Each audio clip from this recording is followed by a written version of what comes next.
Recap, last week, as we were here, hearing from our good friend Babak, let's be honest, he kind of covered a little bit of everything. He really touched on a million different areas to talk about his career and his insights on innovation and entrepreneurship, the culture that you are hopefully going to be entering and changing and disrupting the world around you in a positive way. Today, we're going to dial that back a little bit and hone in a little bit because we're going to be speaking to somebody who, frankly, was in your exact same seat 5 years ago. She was a master's student here at the School of Public Health and the School of Social Work. And while she's getting her master's degree, she hears from another alumna who at that time was a co-founder of a company called Work at Health. She was so inspired by that talk and had so much conviction over how pressing of a need there was to change this industry and to be a positive, pioneering, disrupting force in it, that she threw herself into a post-graduation. She goes to work for that company and for that founder, becomes their head of operations in 2017, and then put this in your frame of thinking, right? 2017, we're 2 years before the pandemic. This company that she joins is maybe 40, 50 people. They've raised some money, but they're still somewhat nascent in their growth. And they're attempting to really break through and pioneer an entire new digital health realm for addiction recovery and addiction and substance abuse. Nobody had really done that before, okay? So now we're in 2017. She joins the company. Over the next 5 years, she becomes the VP of operations and then the COO during a time when that company goes from 50 employees to 228, from 30-something million raised to 140 million raised. And she was just in your seat as a graduate student coming out of that educational experience to take on that role. She's had a steady hand at the wheel at Work at Health ever since. She volunteers at Michigan Med's Pediatric Rehabilitation Unit. And I think she's only the second person we've had on the stage this semester, the other one being Kurt here in front, who has 3 U of M degrees. Please give a big warm welcome to Kate Monti.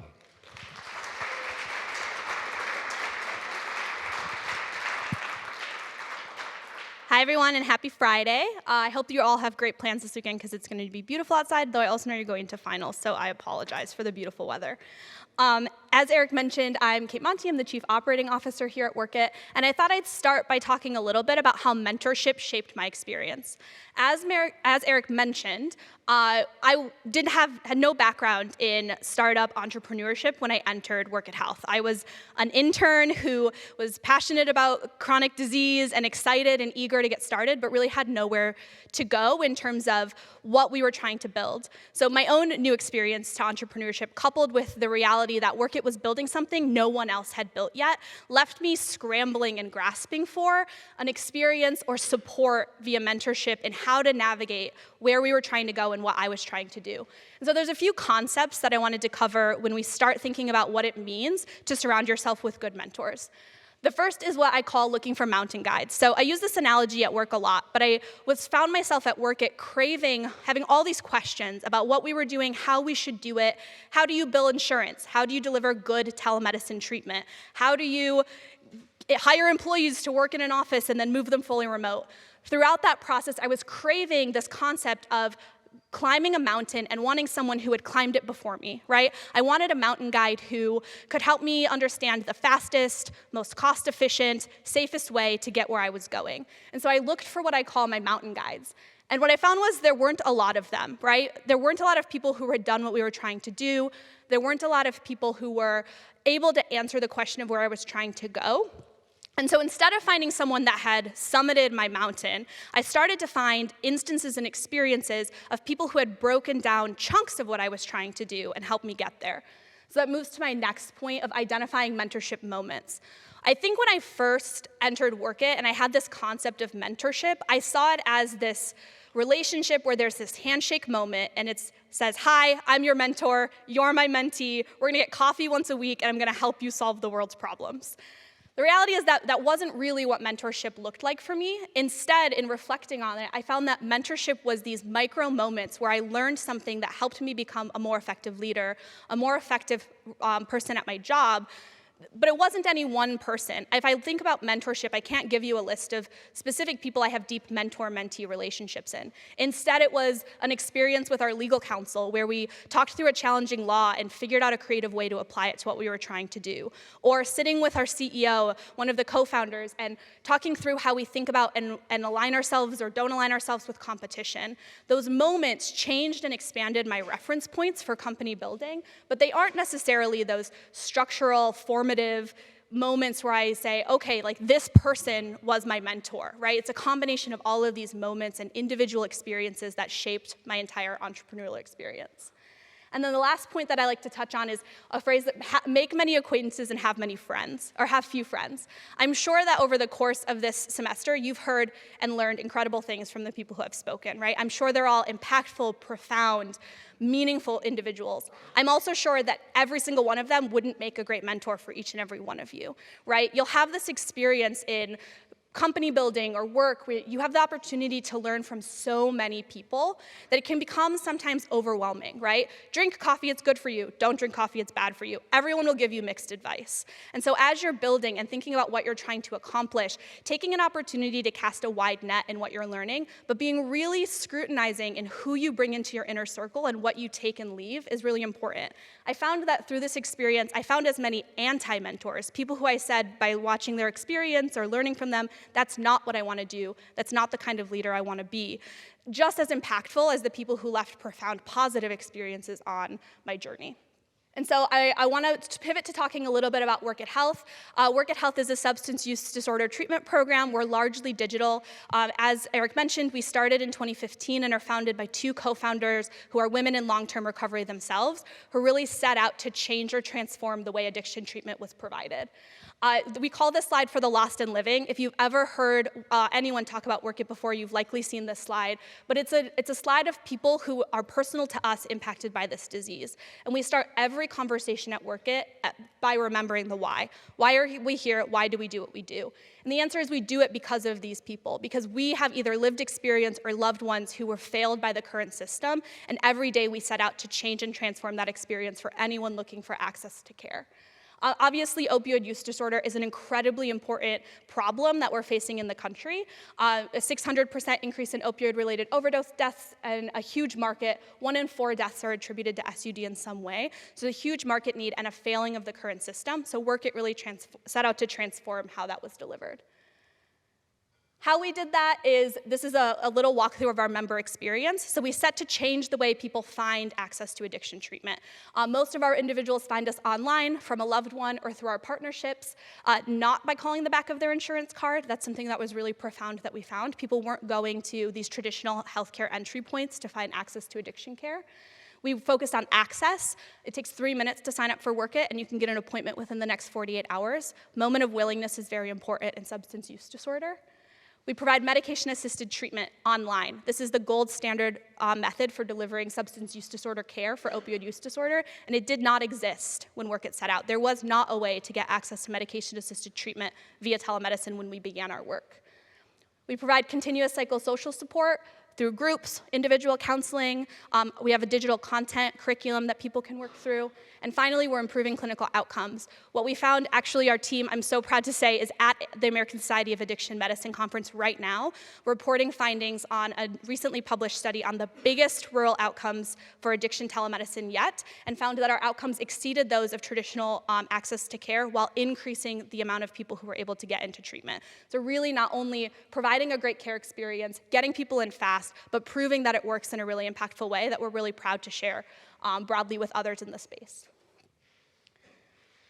And so the next few things that I want to focus on are the environment through which Work It built, and 2 specific points that we're going to dive into: opportunity identification, and we'll talk through relationship management towards the end. So to start and just set the context, right? Work It was founded in 2015 at a time where we saw digital health investment and IPOs really kind of ramping up. You started to see investment in digital health grow. There's some really big players in the space making really impressive progress in growing the space. Livongo, all of these Able2, these digital healthcare providers really pushing the envelope in what digital health investment could be. And this is a time when work is entering the space, trying to do something that we had never done before, really trying to grow. Then you enter through 2018 to 2021, which is such an interesting space. It is the time where the digital health space is exploding. We see more investment in digital health solutions than ever before. We see higher valuations than we've ever seen before. This is what I would describe as the rocket ship moment, right? There was a lot of energy, a lot of excitement, and a lot of motivation to grow these types of solutions and really expand access through digital care. Then we have the pandemic, which sort of underlines the importance of digital health, but also sort of rocks the investment world, right? Everyone's sort of wondering, what is post-pandemic life going to look like? Where are we going to be as a telemedicine company? What is the regulation and the way that we pay for this care going to do? And tips us into where we're at now, where we see the lowest level of investment in digital health solutions since 2018, 2019. We see valuations that are no longer tied to how fast you can grow, but how sustainable your business is. We see sort of a climate correction, right? The bubble burst, so to speak, of a course correction of the digital health investment space. So work gets growing through this, right? Headwinds, tailwinds, sidewinds, it's a windy climate. And really what we're trying to do at this time is grow a business that we know there's a huge need for in a climate space that's quickly evolving. And so I want to talk about opportunity identification for a bit. Workit started as a B2B wellness solution. We were selling to self-insured employers, content and curriculum support for people we would describe as had risky use. Maybe people who wanted to drink less or party less, and change their relationship with something like alcohol or drugs, but we weren't defined as a clinical intervention, right? We were very focused on this sort of pre-contemplative state of treatment. And the three concepts that we're going to focus on here are lifting up your head, challenging your assumptions, and filtering opportunities through your core principles. How these affected that moment in time, right? We were selling this B2B wellness solution at a time where the opioid epidemic was becoming more and more urgent and more pressing. So we picked up our heads. We looked around and understood where we were at in time and space. And we saw our friends dying. We saw people trying to get access to treatment and failing. We noticed there was an urgent need in the climate that wasn't being met. So I identified that opportunity and started to pivot into a direct care solution. We started to grow that medication-assisted treatment avenue of our business. It also required us to challenge our assumptions. We realized that we were the people who cared the most about the space we were in. No one else was giving it as much attention. No one else was really paying as much attention to it as we were. And that can create a sense of groupthink, right? So we had to challenge our assumptions about what the world wanted, what the world needed, what it would pay for. We constantly had to reframe as we entered this care delivery system, which we didn't have as much experience in, understanding what the space was going to support, what our members wanted. We were constantly forced to challenge the assumptions to ensure the opportunity was going in the right direction. And then finally, we've had to filter our opportunities through our core principles. Especially in a time of hypergrowth where the venture space is really excited, you become inundated with opportunities. Come speak at this, come invest in this, be a part of this. We want you to sell here or have a talk here, et cetera. You start to see all of these innovative and interesting ways to grow the business's brand, to grow its reputation, to grow its sales opportunities, et cetera. And it's overwhelming, and it's easy to try and fall into the trap of boiling the ocean. And so really, in order to make sure our opportunity identification was successful, we had to be really strict and scrutinizing around what were the core principles of the business, what were we trying to accomplish, and filtering all of our opportunities through those. And it meant sometimes saying no to opportunities that might on the surface have seemed really interesting or attractive, but weren't furthering the mission of what we were trying to do or where we were trying to go. So moving forward, right, we pivoted into this direct care space. We started providing medication-assisted treatment. We started direct to consumer. Is this something people want? Is it something they'll pay for? Does it have good outcomes? Especially for health plan sales, they really want to know, do people want it and does it work before they'll invest in paying for it? So you see Workit on this bottom track start to pivot from a direct to consumer model to a health plan experience. We started to go to health plans and say, hey, your members want this, they're using it, and it's working better than all of the other options they have right now. You should pay for it, right? Like that's why health insurance exists, to pay for this type of treatment. And we saw a lot of success in this commercial health plan space.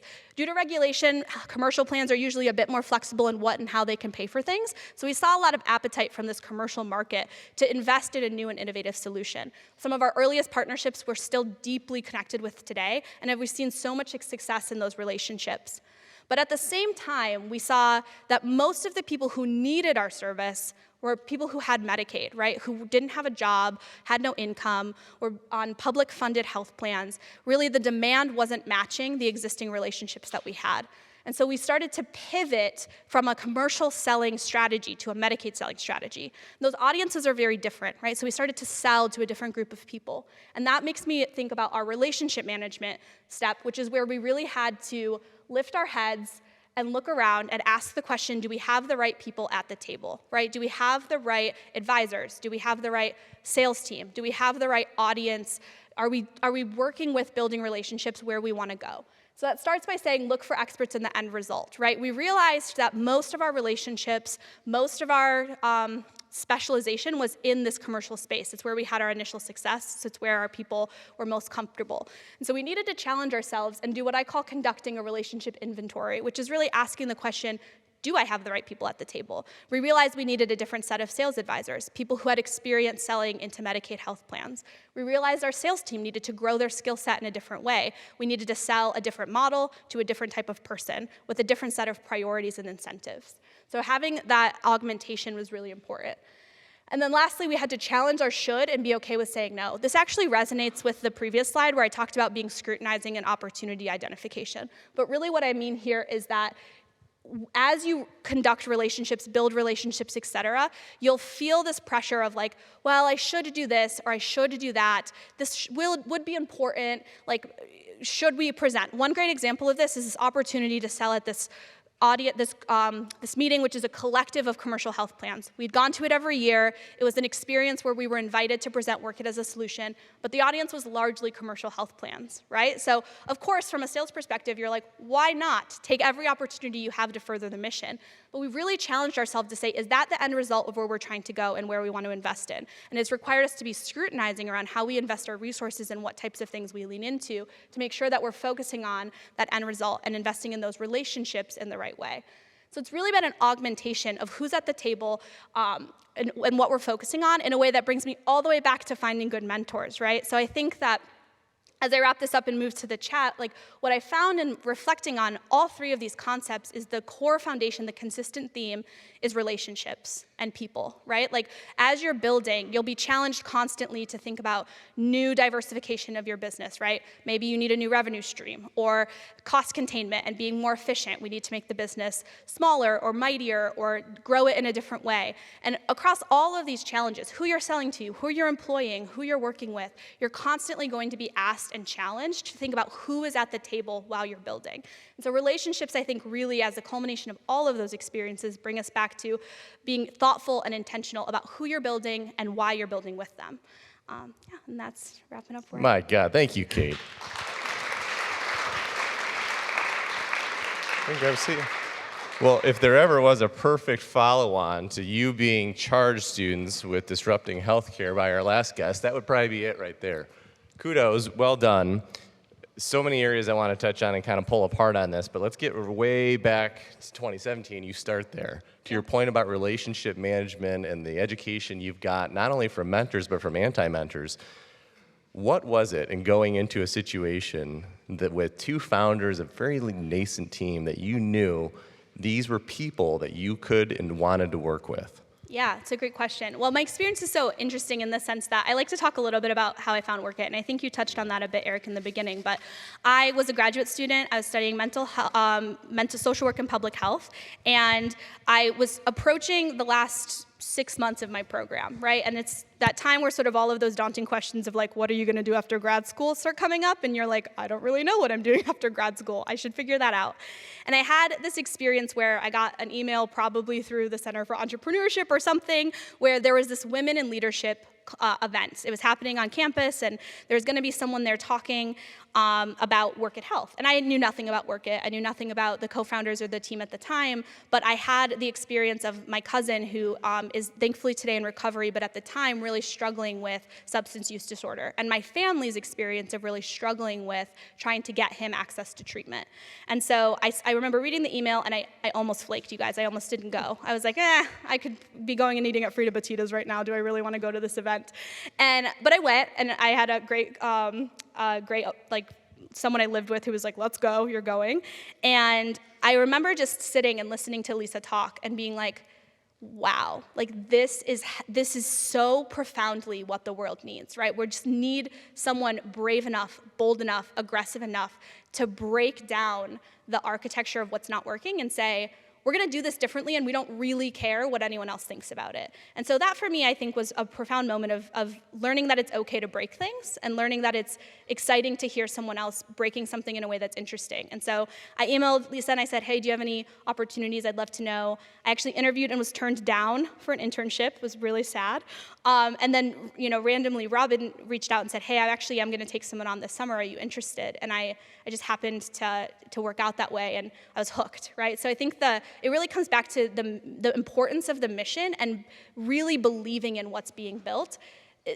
The first few years of our startup are the craziest time in the world, right? You don't have any traction, you don't really know what you're doing or if it's gonna work, and so the only way to show up every day and I think really bring your full self and do your best work is to be deeply, deeply invested in what and why you're building.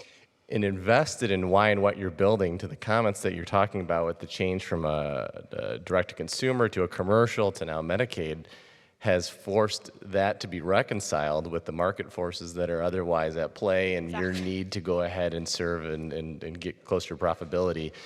But I don't feel like we even got the full scope. In the conversation you and I were having the other day about this unique moment in history that is happening right now, give the students a little bit of context about what convergence of factors are actually taking place. Yeah, of course. Well, Workit is a venture-backed business. We have great, incredible investors that have really enabled access to care in a way that would not exist otherwise, right? Workit would not exist at the scale and space that it is if it wasn't for those investors who really believed from day one in what and why we were building. But the venture space, even broader than the investors specifically, has been so quickly evolving and changing in these market forces, right? So I think on that initial slide I mentioned that for a long time, companies were largely valued by how much revenue they were generating, the scale and size they were able to grow.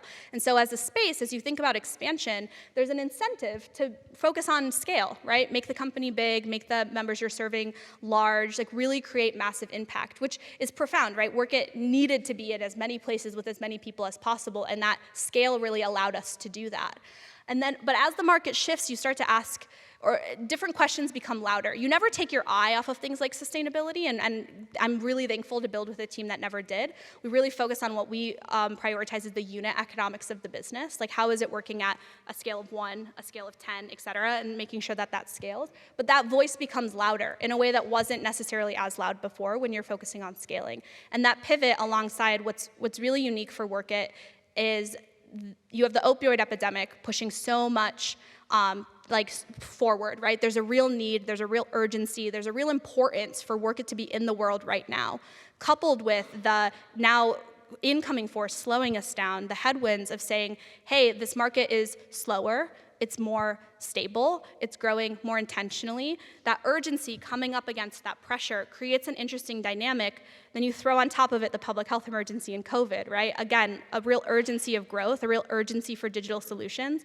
now being coupled with, as we come to the end of the public health emergency, a return to in-person care. So it's this interesting push-pull tension where as a business, when you're trying to grow, you want to serve as many people as you can in a sustainable way that's compliant with the law. And it creates this sort of triangulation of importance where you're trying to hold many things to be true at once.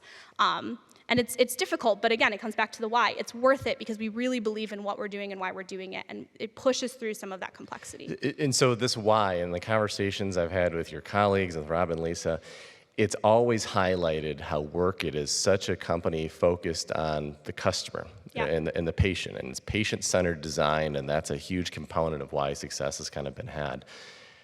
Thinking back to the importance of listening to the customer and paying to the customer, as we kind of talked about several times for this semester, now you have a pivot. Now you've got a situation where you're not doing direct-to-consumer anymore. You're doing B2B again, and now you're doing B2B in a different way again with Medicaid. What adaptations has that forced for the patient-centric design and for the actual services that are being provided? How are they being designed differently? Yeah, it's a good question. I think one thing I'm really grateful for with our health plan partners is that one of the primary reasons why they chose Work It is because of our member-focused growth, right? Our member-focused experience. They love and value that the company was founded by people in recovery and is building for people in recovery. So actually, as we pivoted out of D2C into more health plan sales, I would say we didn't get a ton of pressure on how we were building for the customer.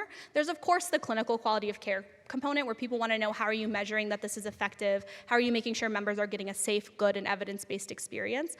But really, I think more what was interesting about the diversification of customer, right? We now had our members, we now also had health plans, both of them having different and unique needs. We saw the need for the data side of the business to grow more, right? So we have this amazing care delivery system that we know works, but then we saw health plans really eager to tell that story and to consume data that demonstrates the impact that we're having on the member experience. And so we saw this diversification of what we would have called account success being maybe very member focused to also having this account success arm of the business that's really health plan focused. How are we making sure we're meeting our health plan needs as much as our members? But I think coming back to what I started with, it really was important to us that our initial customers and our customers now are very aligned in what and how we're building, because that's one concept, the member-led experience, that we're not willing to sacrifice and scale. We're not willing to pivot away from that. And so having partnerships really aligned with and allowing us the space to innovate and build in that way has been really important and something we've really valued. So one of the things also kind of contributing to this convergence of factors and whirlwind climate that you're in is a new DEA proposal that is going to be coming into effect that has fundamentally changed the way that the company has to operate. Talk to us a little bit about what that looks like going forward, what the next couple months look like, the changes that have had to be made recently in the decisions. Yeah, absolutely. So what Eric is talking to is a regulation that requires for controlled substance prescribing an in-person component to care. This existed before the pandemic. When Work It started, we actually had in-person care delivery and virtual care delivery. During the pandemic, that regulation was relaxed, and during that time, we were able to really expand our virtual care delivery model in a powerful way. And it was exciting for us because we knew that virtual care delivery was safe and effective. We had seen it in our outcomes, but we had never really had the chance to provide evidence or prove that it worked, right? Because we had this in-person requirement. So the pandemic created such an interesting opportunity to put data behind what we always knew to be true. Now, as we enter the post-pandemic, the public health emergency expires about a month from now. The DEA has been grappling with, what is this post-pandemic world going to look like? Do we allow virtual care in its entirety to exist, or do we go back to the way it was formerly being provided with this in-person component? And despite a lot of advocacy, a lot of evidence, 35,000 comments on the proposed rule, which is more comments than have ever been. Over the course of like a month? Over the course of 30 days, yeah, more than I think anyone's ever received. I feel bad for the person in charge of reading them all. They've proposed rules that do require this in-person component to come back into place. So as the COO, right, there's this really challenging question of saying, how do we get continual care for most of our members in this post-pandemic world? And so we've been challenged to look at the business and say, where are most of our members, right? Where is most of our care being delivered? And how can we invest in and focus our infrastructure investment in those places? And so we're fortunate that 80% of our patients are in about 5 states. And so we've reshaped the business to focus less on this national spread of expansion and instead going deep where we have current most of our volume today. So this required a pivot, right? It required a change to what states were present in and not present in, required partnership with our health plans and making that challenging decision, and it required augmenting the workforce accordingly to make sure that most of our members were going to continue to have the amazing experience. Because again, despite the regulation challenge, we were not willing to sacrifice the member experience to make this change. Is it safe to assume that your investors who, to your point with the venture community, now looking at sustainability and kind of the opportunity to grow the business further by way of ensuring it can still be there, was this just readily supported and kind of accepted by your investors, or did you get challenged? It's a good question. I mean, I think that healthy challenge, you know, like there's always a healthy challenge of like, as a group, are we focusing on the right thing? Are we building in the right way? Are we make sure we're not deviating from the mission? So healthy discourse, I think, is important, but they've been so supportive and gracious about not only making the decision, but helping us think through the challenges of making those decisions, thinking through how to support us in communicating those decisions, et cetera. I think they've really they also prioritize the member experience and the care delivery ecosystem as much as the health and sustainability of the business, which I really appreciated. But I think, like coming back around again, right? It has so much to do with the importance of who you're bringing to that table, and we're fortunate to have an investment community that really believes in what we're building and is willing to chart that path with us. And so it's been a lot of conversations, but I'd say they've showed up in a really meaningful and intentional way and supporting us and our members through that experience. Yeah, the patience is something else. And so, to your comment about kind of now shifting from being a mile wide, inch deep to then a mile deep, a couple inches wide. Yeah. I want to just pull up a slide here that was used during a presentation that your colleague gave in September. And I really am curious to know, when you're looking at these member numbers, how is this changing now? What numbers should we expect WRCA to be reporting from 20,000? Yeah, it's a great question. So we're moving forward with sustainable growth. So we aren't seeing a lot of change to our top line revenue in terms of expansion. That's the benefit of going deep. It's sort of like flexing one lever but not the other, right? So going deep where we are instead of being wide, that depth makes up for some of that geographic expansion change. Our membership is also largely not changing. As I mentioned, 80% of our members are in the states that we're continuing to invest in. So really focusing that growth. It's where most of our growth was coming from. It's where most of our growth will continue to come from. It's where most of our existing members are, and likewise. I think what you'll see here is a really interesting approach to re-expansion. So one of the things that's been really important to our health plans as we've communicated these changes is we understand and support the decision. We want to be a partner with you. When can you come back? Like, when can we re-expand again? And so really it's been interesting to have conversations with health plans of helping them understand the business in a way that I think a health plan probably doesn't usually get in so deep with a company. So really helping them understand the constraints of operations and having them as a creative partner in thinking about re-expansion. So we're doing a lot of talking about what states we want to re-enter and what timeline and how our health plan partners are going to support us. So I think that will be really interesting. I think that's... Yeah, and so as part of this, and I appreciate your willingness to kind of discuss this, you've had a really hard decision to make recently. Yeah. And there was a big reduction in force that was made to reduce the size of the workforce at WRCA. Talk to us a little bit about the nature of that decision, how it was communicated so that the employees who were being laid off or let go might still be retained at a later point in time. Any attempts that were made to otherwise kind of reallocate resources, reallocate employees to participating in the mile deep model? Yeah, absolutely. Well, it's never an easy thing to go through, and I don't really think there's a perfect way to go about it aside from being thoughtful and intentional. So really asking ourselves questions on where can we make the business efficient outside of human capital, right? Where are there opportunities to reduce expense in other places? So we looked at our facilities investment, right? We looked at our marketing expense, across the board, like how can we move the needle on things outside of people first? And then with our workforce, really asking the question of, will we need this role in 6 months, right? Will we, is there another way this person can provide value to the organization, et cetera? But I think more so than all of that, those are important questions to ask, but you might still come to the conclusion that there's really nothing to do but augment the size of the workforce, which is ultimately where WRCA ended up. We have states we're just no longer present in, and that augments our licensed workforce needs. And I think there it comes from, for us, the prioritization was how do we take care of our people? How do we do right by them? And how do we be as clear and transparent as possible in that process? And so really making sure we took a thoughtful approach to giving people notice, communicating with them the why, and walking them through what to expect and what the future looks like for WRCA has been important. For people who aren't impacted, they want to know the business is sustainable and in a good place to continue to carry forward. For people who are impacted, they want to know what does this mean for me and how can WRCA support me in this transition. And I think the experience, our executive team was just reflecting on this.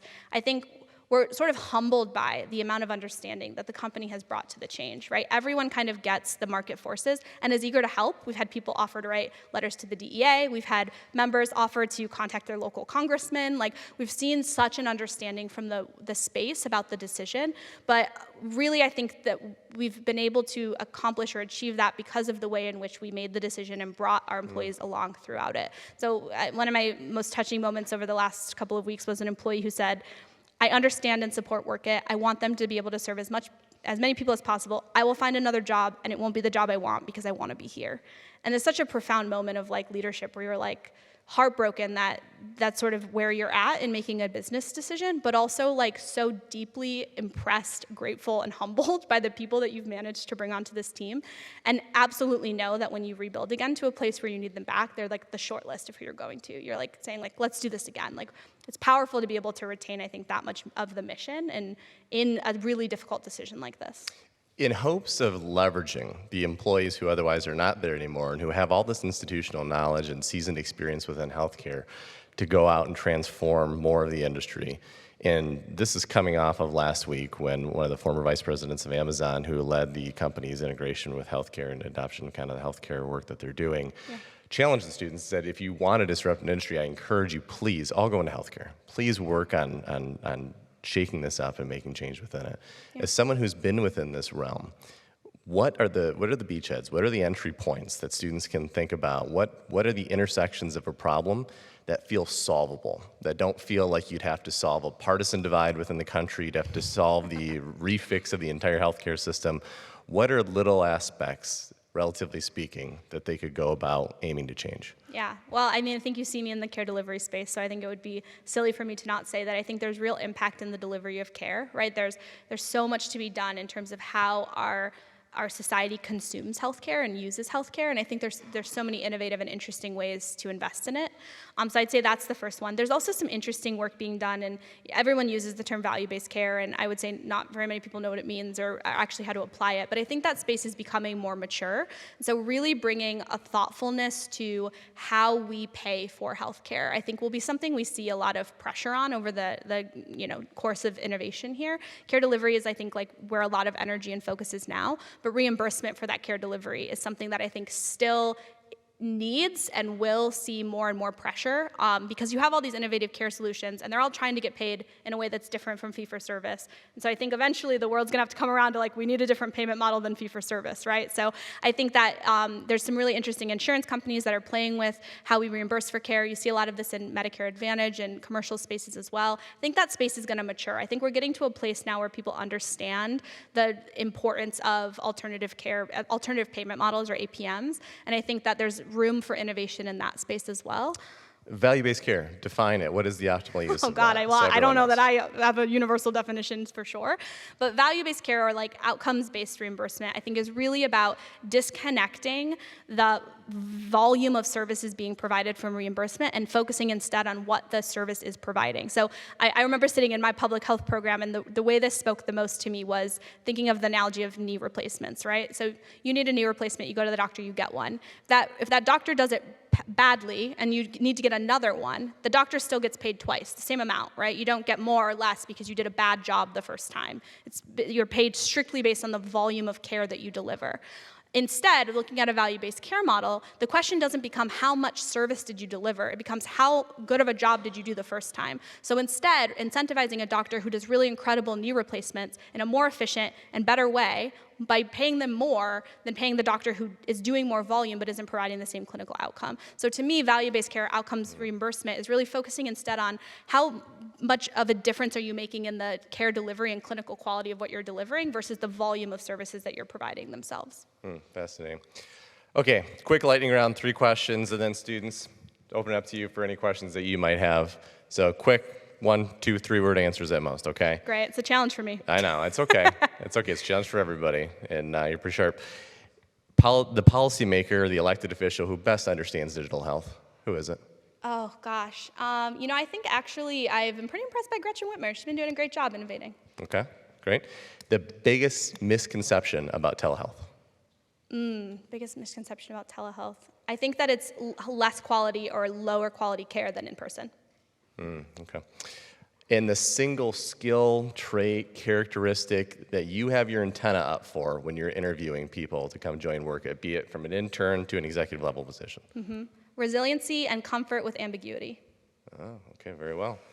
Okay, well, students, questions, thoughts, comments that you have, please show of hands, and we got one over here, please. When you're working to like pivot from like the commercial health plans to like the Medicare or Medicaid health plans, like how do you go about like severing those partnerships that you've been working to build and transitioning to the new ones? It's a good question. So I think it's twofold. One is understanding the spaces. So one thing that we found was how different the markets were for commercial and Medicaid. I think there was, at least for me, I can't speak for everyone at the company, but initial assumption is like, well, if you can sell here, you can sell there. And I think that the Medicaid space is very different in some ways than the commercial space. So I think the first was an appreciation of those differences and a building of acumen in the space we were trying to go. So I think that's the first place I'd start. The second thing I'd say is that many times you have a health plan with multiple books of business. So one of our partners has a commercial line of business and also a Medicaid. So it began taking that relationship and those touch points and trying to stretch the relationship. So saying, hey, we're in your commercial line of business, we're doing great work, we love you as a partner, what's going on over here in this neck of the woods? And starting to extend those relationships into the space we were trying to go.